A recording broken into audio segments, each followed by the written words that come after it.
حضرات گرامی، ایک دن ایک بزرگ دریا کے کنارے بیٹھے ساحل کی گیلی ریت کو اپنے سامنے رکھ کر اس کی ڈھیریاں بنا رہا تھا،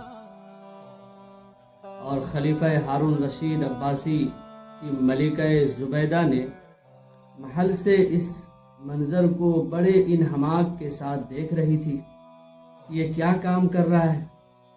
وہ دیکھ رہی تھی کہ وہ مٹی کے ڈھیریاں بناتا ہے، پھر اس کو خود اپنے ہاتھوں سے مسمار کر دیتا ہے۔ ملکہ زبیدہ کو اس پر تعجب ہوا، وہ پریشان ہوئی، ماجرا کیا ہے، کیا معاملہ ہے جو یہ بزرگ خود مٹی کی ڈھیریاں جمع کر رہا ہے، نہ جانے کیا بنا رہا ہے، پھر خود اس کو اپنے ہاتھوں سے ہی مسمار کر دے رہا ہے۔ یہ منظر کو دیکھتے ہوئے ملکہ زبیدہ رہ نہ سکی، البتہ وہ اپنی سہیلیوں کے ہمراہ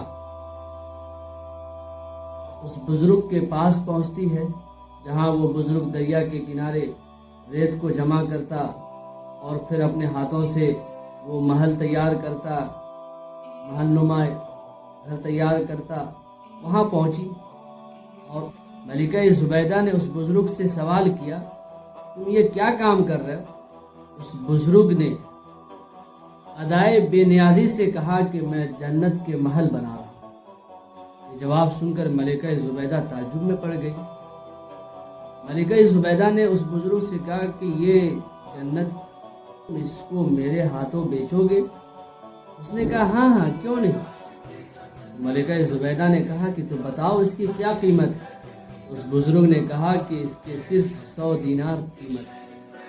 ملکہ زبیدہ نے اپنے ہمراہ سہیلیوں سے کہا کہ اس کو 100 دینار ادا کیے جائے، اور وہ ادا کر دی اور پھر چل پڑی۔ اتنے میں وہ بزرگ کہتے ہیں کہ ٹھہرو، جس جنت کو تم نے خریدا ہے اس کے کاغذات بھی تو لیتی جاؤ۔ ملکہ زبیدہ نے کہا کہ ٹھیک ہے، وہ کاغذات محل تک پہنچا دو۔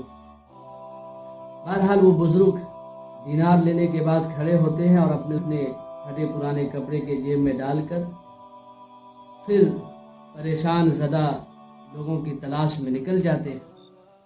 رات کو ملکہ زبیدہ نے خواب میں دیکھا ایک انتہائی حسین و خوشنما باغ میں وہ موجود ہے، چاروں طرف محلات ہیں، چاروں طرف خوشنما منظر ہے، اور پھر دیکھتی ہے کہ بہت ساری کنیزوں کا مجمع ہے اور غلامان جنت سب بصف کھڑے ہیں۔ غلامان جنت ان کی طرف زرنگار کرسی کو پیش کرتے ہیں۔ وہ غلامان جنت کہتے ہیں کہ اس پر تشریف رکھیں۔ ملکہ زبیدہ پریشان ہوتی ہے، پھر بیٹھ بھی جاتی ہے۔ پھر کچھ ہی دیر کے بعد میں سے ایک کنیز سونے چاندی کے تشتری میں ایک کاغذ لے کر آتی ہے۔ وہ دستاویز کو کھول کر دیکھتی ہے، وہ دستاویز پر سونے کے حرفوں سے لکھا تھا، یہ دلیل، یہ پیوالہ اس بہشت کا ہے جس کو ملکہ زبیدہ نے ایک بزرگ سے خریدا۔ اتنے میں ملکہ زبیدہ کی آنکھ کھل جاتی ہے اور وہ اس وقت کے بادشاہ ہارون رشید کے پاس جاتی ہے اور ان کو اٹھاتی ہے۔ وہ کہتے ہیں کہ میری نیند خراب مت کرو۔ بہرحال اس واقعہ کو ملکہ زبیدہ نے صبح ہارون رشید سے بیان کیا۔ ہارون رشید نے کہا کہ یہ تو بڑی تعجب کی بات ہے، میں بھی جنت کے محل خرید لوں گا، بہشت کو خرید لوں گا۔ اور اسی آس و امید کے ساتھ وہ نکلا۔ اس نے دیکھا کہ ایک جگہ وہی بزرگ چپ چاپ بیٹھے ہیں۔ ہارون رشید نے اس بزرگ سے کہا کیا جنت نہیں بیچو گے؟ اس بزرگ نے اپنا بستر اٹھایا اور یہ کہتے ہوئے چلے گئے کہ آخرت کے سودے دیکھ کر نہیں ہوتے۔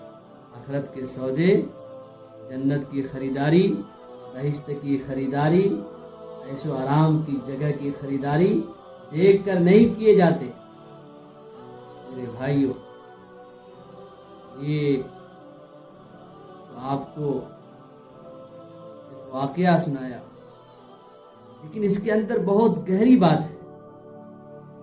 اس کے اندر ہمارے لیے ایک نصیحت آموز باتیں کہی گئی۔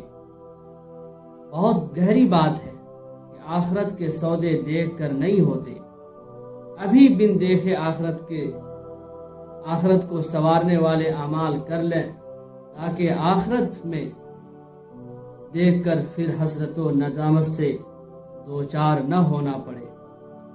حضرات گرامی، وہاں پر پھر کچھ لوگ یہ فریاد بھی کریں گے کہ کاش ہمیں دنیا کے اندر بھیج دیا جائے، تاکہ ہم اچھے اعمال کر کے آ جائیں، تاکہ ہم وہ جنت پا جائیں، وہ جنت کی نعمتوں سے ہم لطف اندوز ہوں۔ لیکن وہ وقت نہیں ملے گا۔ اسی کاش میں ہمارا وقت گزر جائے گا اور ہمیں جہنم کا فیصلہ سنا دیا جائے گا۔ اس لیے حضرات گرامی، کامیاب اور کامران وہ شخص ہے، ہوگا وہاں پر بھی اور یہاں پر بھی، جو آخرت کو بن دیکھے آخرت کو سنوارنے والے اعمال کرے۔ اللہ ہم تمام لوگوں کو نیک صالح اعمال کرنے کی توفیق عطا فرمائے۔